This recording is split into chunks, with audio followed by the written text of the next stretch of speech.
नाजरीन आदाब, मुनसिफ टी में आपका खैर मकदम है। आप देख रहे हैं आंध्रा तेलंगाना न्यूज। सबसे पहले नजर डालते हैं हेडलाइंस पर। को पेश करने में ताउन किया है डॉक्टर ऑर्थो ऑयल के साथ साथ डॉक्टर ऑर्थो कैप्सूल्स साथ लेना ना भूलें। गच्चीबौली स्टेडियम में एक तकरीब होगी मुनक्किद, वजीर आला रेवंत रेड्डी करेंगे शिरकत।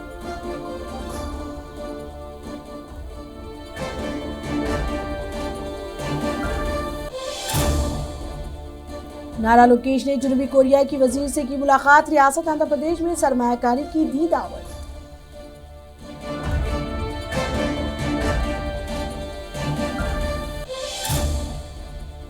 रामचंद्र राव ने कांग्रेस को बनाया तनकीद का निशाना, कहा कांग्रेस को राम मंदिर के एहतियात पर सवाल उठाने का कोई अखलाकी हक नहीं।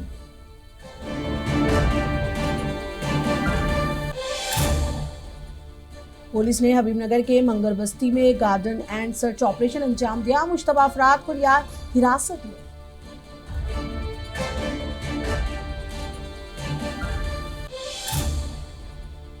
शमशाबाद में पेश आया सड़क हादसा, 2 खवातीन की हुई मौत।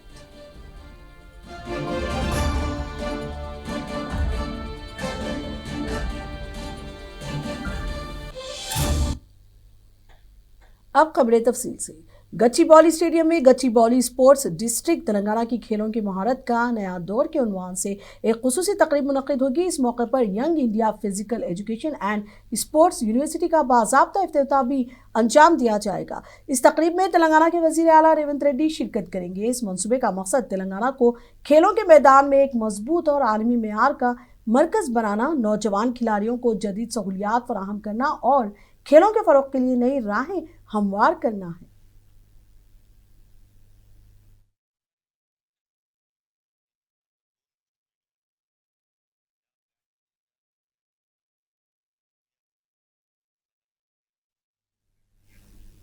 आंध्र प्रदेश के वजीर नारा लोकेश ने जनूबी कोरिया के सिविल में जनूबी कोरिया की नायब वजीर बराए सियासी उमूर और खारजा से मुलाकात की। इस मौके पर लोकेश ने कहा कि आंध्र प्रदेश में लागू की जाने वाली 3S रफ्तार इस्तेहकाम खिदमत पॉलिसी को रियाई सरमायाकारों के लिए हिफाजती ढाल का काम करेगी। उन्होंने जनूबी कोरिया की हुकूमत से अपील की कि वो अपने सनतकारों को आंध्र प्रदेश में सरमायाकारी की तरगीब दे और रियासत को हिंदुस्तान का सबसे मुस्तहकम और काबिल एतमाद सनअती मरकज बनाने में ताउन करे। उन्होंने मजीद कहा कि आंध्र प्रदेश हुकूमत सरमायाकारों को टैक्स में खुसूसी मराहत, कम कीमत पर सनअती अराजी और मुख्तलिफ माली सब्सिडीज फराहम कर रही है, जिससे सनतों के क़याम और कारोबारी सरगर्मियों को फ़रोग़ मिलेगा। हुक्काम के मुताबिक इस मुलाकात का मकसद जनूबी कोरिया और आंध्र प्रदेश के दरमियान इक़्तिसादी ताउन को मज़ीद मजबूत बनाना और मुख्तलिफ शोबों में नई सरमायाकारी के मौके पैदा करना है।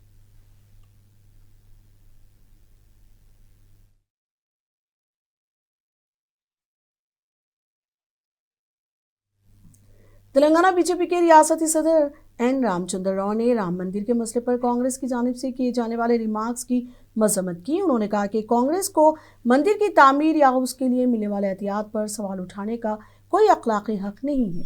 रामचंद्र राव ने इल्ज़ाम लगाया कि कांग्रेस ने क़ब्ल अज़ीम राम मंदिर की तामीर को रोकने के लिए अदालत से रुजू किया था। उन्होंने कहा कि मरकज़ी वज़ीर JP नड्डा आज तेलंगाना का दौरा कर रहे हैं। अपने इस दौरे के दौरान JP नड्डा मुख्तलिफ प्रोग्रामों में शिरकत करेंगे और रियासत में बीजेपी रहनुमाओं से बातचीत करेंगे। संगारेनी कॉलेरीज पर रामचंद्र राव ने कांग्रेस पार्टी पर तंजीम के खिलाफ झूठे इल्ज़ामात लगाने का इल्ज़ाम लगाया। उन्होंने कहा कि बीजेपी ने संगारेनी की फलाह व बहबूद और तरक्की के लिए काम किया है और कोयला कान कंपनी के लिए इंसाफ को यकीनी बनाया है। The construction of Ram Temple is the effort of the Hindu community, at a larger issue, a larger context. It is the Hindus' victory. It is not only BJP. BJP only participated in the construction of the temple movement, while the movement was led by sadhus and others. The Honorable Supreme Court has given certain directions and orders. On the basis of it, the Hindu organizations have constructed the Ram Janmabhoomi, and it is under trust. Now, as far as the donation scam is concerned, it is a human organization where human beings are there involved, and definitely a mistake can happen as a different matter, but the point has to be noted that as soon as the scam came out, the accused were arrested and put behind bar, and an inquiry has been ordered. Unlike the Congress party, which has actually committed so many scams, crores of rupees scams, looted national wealth, looted crores of rupees. And apart from that, these people do not believe in Ram. They don't have any right to ask anything about it.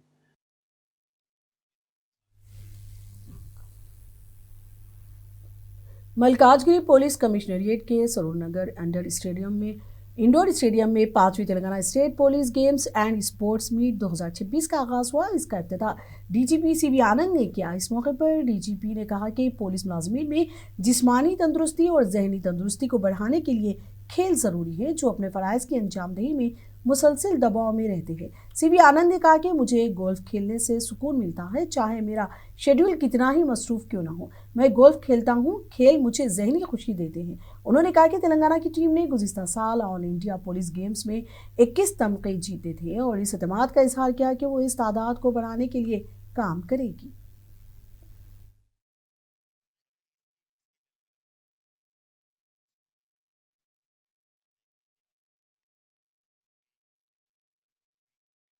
Sports లో best part ఏంటంటే ఒక పెద్ద డీస్ట్రెసర్ అది. ఒకసారి మీరు ఏదైనా sports ఆట, badminton కానివ్వండి, టీటీ కానివ్వండి, ఏదైనా కానివ్వండి, ఒక హాబీ లాగా ఎవరికైనా ఉంటే ఈ స్ట్రెస్ ఏదైతే మనకు ఒత్తిడి, పని ఒత్తిడి ఏదైతే పోలీస్ డిపార్ట్మెంట్ లో మనము అనుభవిస్తామో దాని నుంచి ఊరట కలిగించడానికి ఇంకా వేరే మార్గం ఏమీ లేదు. స్పోర్ట్సే బెస్ట్ అని నా భావం.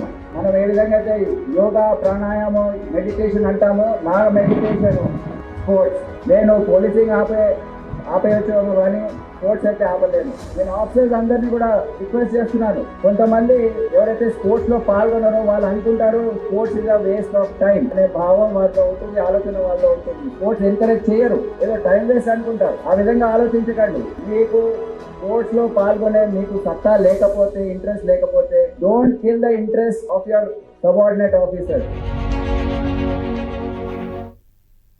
तेलंगाना वक्फ बोर्ड ने सोशल मीडिया पर गर्दिश करने वाले एक मुबैना फर्जी पैम्फलेट को लेकर अवाम को खबरदार किया है, जिसमें दावा किया गया है कि सूफी उलमा कौंसिल नामी तंजीम के जरिए रियासत तेलंगाना के अइम्मा और मौज़नीन की बेवियों, बहनों या माओं को 99 गज ज़मीन लीज पर अलॉट की जा रही है, बशर्ते कि उनके पास तेलंगाना राशन कार्ड, शिनाख्ती कार्ड या आधार कार्ड मौजूद हो। वक्फ बोर्ड के चेयरमैन सैयद अजमतुल्लाह हुसैनी ने इस दावे को मुकम्मल तौर पर मुस्तरद कर दिया। उन्होंने कहा कि वक्फ बोर्ड और हुकूमत तेलंगाना ऐसी कोई स्कीम शुरू नहीं की है। उन्होंने अवाम इकराम मौज़नीन को सख्ती से हिदायत दी गई है कि वो ऐसे ऐलानात पर भरोसा ना करें और अपने आधार, राशन कार्ड या दिगर ज़ाती दस्तावेज़ात किसी गैर मुसद्दिक़ा इदारे या पते पर जमा ना करवाएं। अजमतुल्लाह हुसैनी ने कहा कि इस फर्जी नोटिस को जारी करने और फैलाने वालों के खिलाफ कानूनी कार्रवाई पर गौर किया जा रहा है। आवाम से अपील की गई है कि वो किसी भी सरकारी स्कीम या ऐलान की तस्दीक सिर्फ मुताल्लिक़ा सरकारी इदारों से करें। देखिए, आज सुबह से कई फ़ोन मुझे आए हैं, कई कॉल्स आए हैं अजला से और शहर से भी कि आयमा मौज़न को लेके एक तंजीम ऑल इंडिया सूफी उलमा काउंसिल की जानिब से एक पैम्पलेट शाये हुआ है, जिसमें ये बताया गया है कि जो भी रियासत तेलंगाना से ताल्लुक़ रखने वाले आयमा मौज़न को उनकी अहलिया या उनके जो भी लड़की वगैरह के नाम पे है सो 99 गज वक्फ की ज़मीन लीज पे बिल्कुल रियासती सतह पे देंगे करके एक बिल्कुल ये गलत है, झूठ है। झूठ का ये एक गलत तरीके से बावर किया जा रहा है, लोगों को बताया जा रहा है कि इस तरीके से किसी किस्म का ना तो कोई वक्फ बोर्ड के जानिब से किसी किस्म का कोई इसके ऊपर फैसला लिया गया, ना वक्फ बोर्ड के जानिब से किसी इसके ऊपर कोई ऐलान किया गया। ये अपनी तरफ से और तंजीम की जानिब से गैर जिम्मेदाराना तौर पर वो लोग एक पैम्पलेट निकाल के एक लोगों में एक बेचैनी पैदा करने का काम किया है। इसलिए मैं तमाम आयमा मौज़नों से मैं ये दरख्वास्त करता हूँ कि ये बिल्कुल ये झूठ है। इसकी ये ना किसी का कहीं पर ना तो फॉर्म जमा करने की, ना कहीं पर कोई एप्लीकेशन देने की ज़रूरत है, ना वक्फ बोर्ड में, क्योंकि इस किस्म का किसी भी लीज पे मतलब एक वसी उस पे अपने को लीज पे देने का कोई इसमें कोई प्रोविजन ऐसा नहीं है इसमें। इसलिए ये जो भी है एप्लीकेशन वगैरह देने के लिए आप लोगों से अपील की जा रही है वो गलत है। आप ये इन बातों में मत आइए, आके कहीं पर भी एप्लीकेशन के नाम पर कोई अगर शायद हो सकता आज एप्लीकेशन का लेने के बाद के कर भी कल पैसे पूछेंगे, बहुत सारी चीजें हैं, इसलिए इसमें कोई सदाकत नहीं है। वक्फ बोर्ड इसका बिल्कुल मजम्मत करता है और जो भी इसके ऊपर किए हैं इस तरीके से अब जो किए हैं और आइंदा भी जो भी करेंगे उनके ऊपर हम सख्त कार्रवाई करेंगे, जरूरत हो तो कानूनी कार्रवाई भी हम करेंगे। आंध्र प्रदेश के जिला कड़पा के वीरावली मंडल के कावाली गुडा आंगनवाड़ी मरकज पर लगाए गए इल्जामात को ICDS हुक्काम ने बेबुनियाद करार दिया है। मुआयना करने के बाद हुक्काम ने कहा कि मुस्तहिकीन को तमाम सहूलियात और ग़िज़ायात से भरपूर खुराक बाकायदगी से फराहम की जा रही है। मुआयने के दौरान ओहदेदारों ने हामिला ख़वातीन, दूध पिलाने वाली माओं, बच्चों के वालिदीन और दीगर मुस्तहिकीन से बात की, उनसे ग़िज़ायात से भरपूर खुराक, बच्चों की हाज़िरी, रोज़ाना के मेनू के मुताबिक खाने की फराहमी और आंगनवाड़ी कारकुन की कारकर्दगी के बारे में मालूमात हासिल की गई। ओहदेदारों ने कहा कि तहकीकात में मरकज़ के खिलाफ लगाए गए इल्ज़ामात दुरुस्त साबित नहीं हुए। उनके मुताबिक तमाम मुस्तहिकीन को हुकूमत की जानिब से फराहम की जाने वाली ग़िज़ाई अशिया बाकायदगी से दी जा रही हैं और बच्चों को मुकर्ररा मेनू के मुताबिक खाना फराहम किया जा रहा है। వీరపల్లి మండలము కాలువగడ్డపల్లి అంగన్వాడీ కేంద్రంలో సందర్శించినాము. సందర్శించిన తర్వాత తల్లుల సమావేశం జరిపి తల్లులందరినీ విచారించినాము. వాళ్ళు ఇట్లా అంగన్వాడీ సెంటర్ రోజు తీస్తున్నారా, రోజు పిల్లలకు మధ్యాహ్న భోజనం పెడుతున్నారా, ప్రీ స్కూల్ జరుపుతున్నారా, మరి DHR సక్రమంగా ఇస్తున్నారా అన్నీ విచారించినాము. మేమైతే విచారిస్తే వాళ్ళైతే అందరూ ఇస్తున్నారు, మాకు ఎన్ని పాలు 5 లీటర్ల పాలు ఇస్తున్నారు, 25 గుడ్లు ఇస్తున్నారు, DHR 3 కేజీల బియ్యము, 1 కేజీ దాలు, మళ్ళీ కేజీ అర్ధ కేజీ ఆయిల్ అన్నీ ఇస్తున్నారని చెప్పినారు. ఈ విషయం అయితే మాకు ఇంకా వాళ్ళు రాతపూర్వకంగానే రాసిచ్చారు. మొన్ననే వచ్చినాము, మొన్నగానే రాతపూర్వకంగానే అన్నీ సక్రమంగా అందుతున్నాయి, మాకు ప్రీ స్కూల్ కానీ ఇక్కడ సక్రమంగా జరుగుతూ ఉంది అని చెప్పారు మాకైతే. हैदराबाद की सिटी पुलिस ने हबीबनगर के मंगल बस्ती में आज सुबह बड़े पैमाने पर कार्डन एंड सर्च ऑपरेशन अंजाम दिया। ये कार्रवाई रात 3 बजे से सुबह 5:30 बजे तक जारी रही, जिसमें 38 टीमों और 1100 से ज्यादा पुलिस एहलकारों ने हिस्सा लिया। पुलिस ने उन घरों की तलाशी ली जहां गांजा, गैर कानूनी शराब, नाइट्रोइड गोलियां और नशावार खांसी के शरबत की गैर कानूनी फरोख्त होने की इत्तलात थी। ऑपरेशन के दौरान पुलिस ने गांजा, गैर कानूनी शराब जब्त की, जबकि मुतअद्दिद मुश्तबा अफराद को हिरासत में लिया गया, जिनमें पुराने ज़ेर इल्तिवा वारंट मुकदमात में मतलूब अफराद भी शामिल है। यह खुसूसी ऑपरेशन हैदराबाद पुलिस कमिश्नर की हिदायत पर अंजाम दिया गया, जिसकी निगरानी एडिशनल कमिश्नर ऑफ पुलिस तफसीर इकबाल और M श्रीनिवासलू ने की। पुलिस का कहना है कि शहर को मंशियात और गैर कानूनी सरगर्मियों से पाक बनाने के लिए ऐसे ऑपरेशन मुस्तकबिल में भी जारी रहेंगे। जो है ये मंगर बस्ती में, जो कि हबीबनगर पुलिस लिमिट के अंदर में आता है, यहाँ पे हम लोगों को बहुत सारे इंफॉर्मेशंस मिल रहे थे कि लोग यहाँ पे नारकोटिक्स का और नाइट्रोबेट टैबलेट्स का, गांजा का, इन सब चीज़ों का इस्तेमाल काफ़ी कर रहे हैं और यहाँ से कुछ सेल भी हो रहा है। इस तरह का इंफॉर्मेशन रेगुलरली हम लोगों को मिल रहा था। जो भी कंज्यूमर्स हैं उनसे बात करने से हम लोगों को ये इन्फॉर्मेशन आ रहा था, तो उस इन्फॉर्मेशन के हिसाब से हमारे CP साहब के डायरेक्ट इंस्ट्रक्शंस पे सुपरविजन पे 97 BNS के आधार के हिसाब से इस पूरे बस्ती में कम्युनिटी कॉन्टैक्ट, ऑर्डन and search and counselling programme start किया गया है। इसमें ऑलमोस्ट 1100 पुलिस पीपल पार्टिसिपेट किए हैं।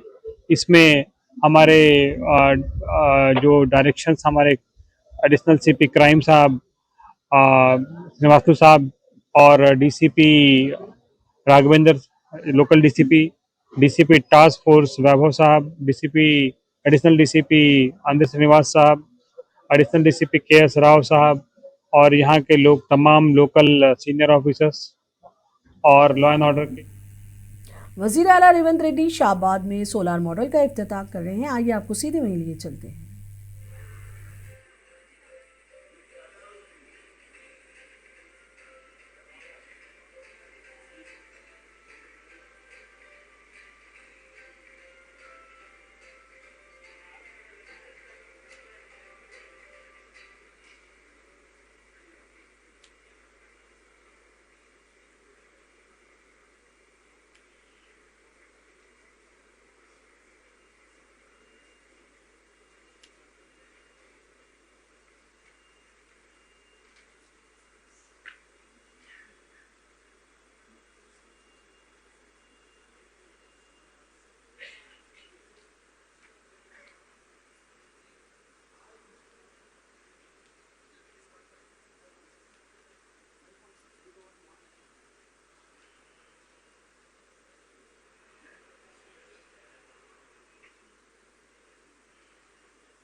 जगतियाल में महकमा ट्रांसपोर्ट के अहदेदारों ने मुतादिद मोटरसाइकिल गाड़ियों के शोरूम्स का अचानक मुआयना किया। जिला ट्रांसपोर्ट ऑफिसर समदानी अहमद की क़यादत में होने वाली इस कार्रवाई के दौरान ये इंकशाफ हुआ कि बाज़ शोरूम्स TR रजिस्ट्रेशन के बगैर ही गाड़ियां फरोख्त कर रहे थे। ज़ाब्तों की खिलाफ वर्जी पर मुताल्लिका शोरूम मालिकान को नोटिस जारी किए गए। हुक्काम का कहना है कि यह मुआयना रियासती महकमा ट्रांसपोर्ट के कमिश्नर की हिदायत के मुताबिक अंजाम दिया गया।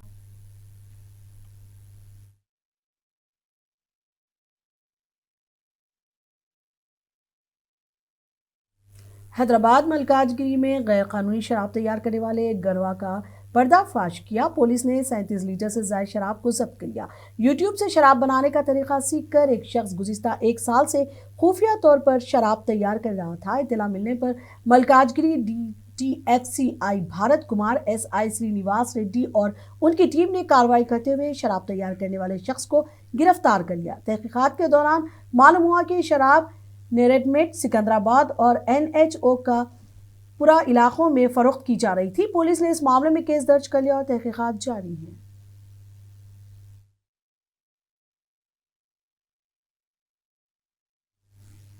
शमशाबाद के इलाके में एक सड़क हादसा पेश आया। तेज रफ्तार बोलेरो गाड़ी ने बस स्टॉप के करीब ठहरी हुई ख्वातीन को टक्कर दे दी। इस हादसे में 2 ख्वातीन की मौत हो गई। पुलिस के मुताबिक दोनों ख्वातीन बस स्टॉप पर बस के इंतजार में खड़ी थी कि अचानक तेज रफ्तारी से आने वाली गाड़ी बेकाबू होकर उनको टक्कर दे दी। हादसा इतना शदीद था कि दोनों ख्वातीन ने मौके पर ही दम तोड़ दिया। पुलिस ने इस मामले में एक केस दर्ज कर लिया और तहकीकात जारी है।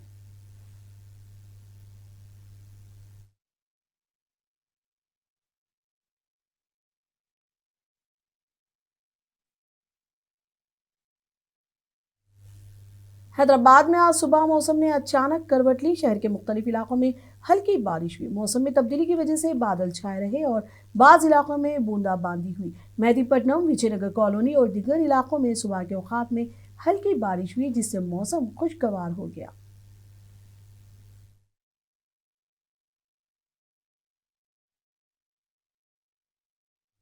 मगरबी बंगाल के बारुईपुर इस्मत दरी कत्ल केस में मुलजिम की मुबैना पुलिस एनकाउंटर में हलाकत के बाद सियासी तनाज़ा बढ़ गया है। अपोजिशन की जानिब से सवालात उठाए जाने पर रियासती वजीर दिलीप घोष ने कहा कि रियासत में अमन व अमान बरकरार रखने के लिए पुलिस कोई भी ज़रूरी कदम उठा सकती है। उन्होंने तृणमूल कांग्रेस के बैंक अकाउंट्स मुंजमद किए जाने के मामले पर कहा कि TMC के पास बड़ी मकदार में रकम मौजूद है। उन्होंने कहा कि ये एक इलाकाई जमात है, लेकिन इसके बावजूद उसके पास इतना ज़्यादा सरमाया होना कई सवालात खड़े करता है। उन्होंने इल्ज़ाम लगाया कि अब तक सिर्फ वही रकम सामने आई है जिसका रिकॉर्ड मौजूद था, जबकि गैर जाहिर शुदा रकम का मामला अभी बाकी है। दिलीप घोष ने कहा कि तहकीकात के दौरान छुपाई गई रकम भी सामने आएगी।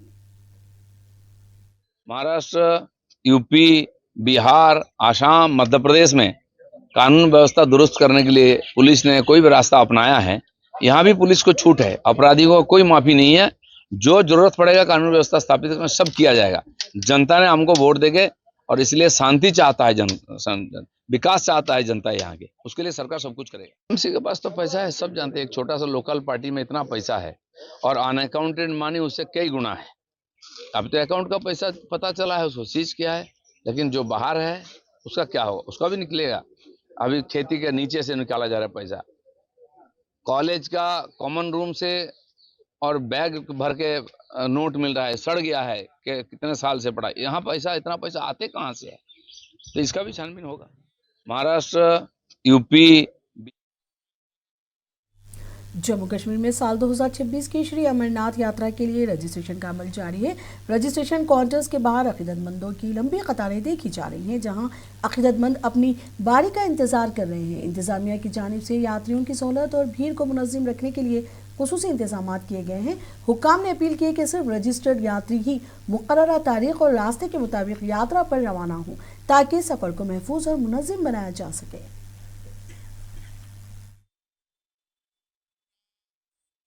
तेजाराम राकेचा जोधपुर राजस्थान से आए हैं और बड़ा ही जुनून जोश है सभी लोगों में।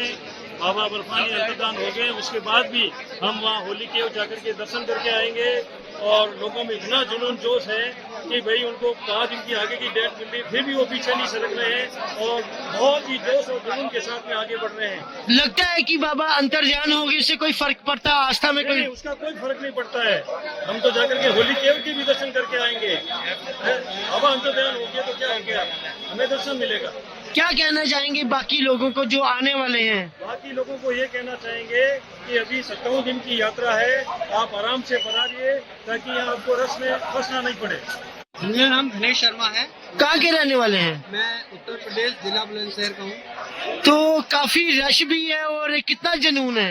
जुनून तो बहुत सारा भीड़ लगी हुई है और यहाँ पे बाबा अंतर्ध्यान हो चुके हैं, लेकिन फिर भी जुनून काफी अच्छा है क्योंकि हम यात्रा करने आए हैं और काफी लोगों में हर्ष और उल्लास है और बहुत अच्छा लग रहा है हमको यहाँ पे लाइन में लगते हुए भी।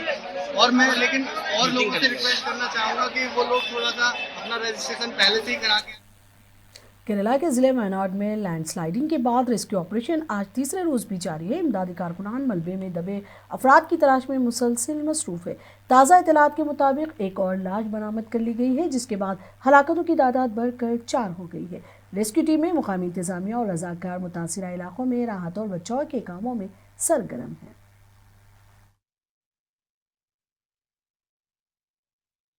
ഇപ്പോൾ നമുക്ക് ഒരാളുടെ മിസ്സിംഗ് ആയിട്ടുള്ള ഒരാളുടെ മൃതദേഹം കണ്ടെത്താൻ കഴിഞ്ഞിട്ടുണ്ട്. അത് കണ്ടെടുത്ത് വൈത്തിരി ഹോസ്പിറ്റലിലേക്ക് മറ്റ് നടപടിക്രമങ്ങൾക്ക് വേണ്ടി പോസ്റ്റ്മോർട്ടം ഉൾപ്പെടെയുള്ള കാര്യങ്ങൾക്ക് വേണ്ടി അങ്ങോട്ട് കൊണ്ടുപോയി.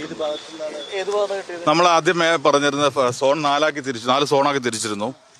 അതിൽ ഒന്നാമത്തെ സോണിൽ നിന്ന് തന്നെയാണ് ലഭിച്ചത്. അവിടെ കൂടുതൽ മൃതദേഹങ്ങൾ ഉണ്ടാകാനുള്ള സാധ്യതയുണ്ട് എന്നാണ് ഇപ്പോൾ അനുമാനിക്കുന്നത്. അവിടെയും രണ്ടാമത്തെ സോണുമാണ് ഇന്ന് പ്രധാനമായും സെർച്ച് ചെയ്യുന്നത്. അല്ല, പുഴയുടെ റൈറ്റ് സൈഡിൽ ഇവിടുന്ന് ഫസ്റ്റ് സോണിൽ, അതായത് മീനാക്ഷി പാലത്തിന്റെ താഴെ ഭാഗത്ത് റൈറ്റ് സൈഡിൽ മുകളിലായിട്ടുള്ള സ്ഥലത്താണ്. ഇന്നലെ തന്നെ അങ്ങോട്ട് പോകാൻ ഇത്തിരി പ്രയാസമായിരുന്നു. പക്ഷെ ഇന്നലെ തീരുമാനിച്ച് ഇന്ന് അങ്ങോട്ട് എത്രയും പെട്ടെന്ന് എത്തണം എന്നുള്ളായിരുന്നു. അപ്പോൾ രാവിലെ തന്നെ അവിടെ ഫോക്കസ് കൊടുത്തു. അതുകൊണ്ട് തന്നെ അവിടെ നിന്നൊരു മൃതദേഹം ഇപ്പോൾ കിട്ടിയിട്ടുണ്ട്. ഒരാളുടെ അവിടെ അതേസമയം തന്നെ സോൺ 2-ലും ഇവിടെ കേന്ദ്രീകരിച്ചാണ് ഇന്ന് സെർച്ച്. ഇന്ന് ഒന്നാമത്തെ സോണിൽ നിന്നാണ് കിട്ടിയത്. അത് ഇന്നൊരു ഭാഗത്ത് നടക്കുന്നുണ്ട്. അത് താഴെ ഭാഗം വരെ പോകുന്നുണ്ട്. നമുക്ക് ഇന്നലെ ഇവിടെ ഒന്നും കണ്ടെത്താൻ കഴിയാത്തതുകൊണ്ടാണ് പുഴ കൂടി നമ്മൾ ഫോക്കസ് കൊടുക്കാൻ തീരുമാനിച്ച് പുഴയുടെ സെർച്ച് നമ്മൾ നടക്കുന്നുണ്ട്. അതോടൊപ്പം തന്നെ ഇന്ന് ഒന്നാമത്തെ സോണിൽ നിന്നാണ് മിസ്സിംഗ് ആയ ഒരാളുടെ മൃതദേഹം കണ്ടെടുത്തത്. मध्य प्रदेश के उमरिया में एक कार और ट्रक के दरमियान तसादुम हुआ। इस हादसे में 4 अफराद की मौत हुई, जबकि एक शख्स जख्मी हो गया। हादसे की इत्तला मिलते ही मुकामी अफराद और पुलिस मौके पर पहुंच गई, जबकि जख्मी शख्स को इलाज के लिए अस्पताल मुंतकिल कर दिया गया, जबकि हलाक अफराद की लाशों को पोस्टमार्टम के लिए भेज दिया गया। पुलिस ने इस मामले में केस दर्ज कर लिया और तहकीकात जारी है।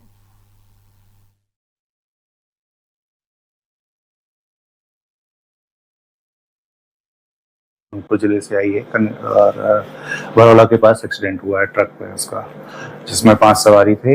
4 जो हैं वो मृत घोषित हो चुके हैं। एक जो है क्रिटिकल है, क्लिनिकली बहुत ही अनस्टेबल है और वो जिला अस्पताल में भर्ती हुई है। उसका ये जिला अनूपपुर से चित्रकूट के। आंध्रा तेलंगाना न्यूज़ में अब तक के लिए इतना ही। मुझे दीजिए इजाज़त। आदाब।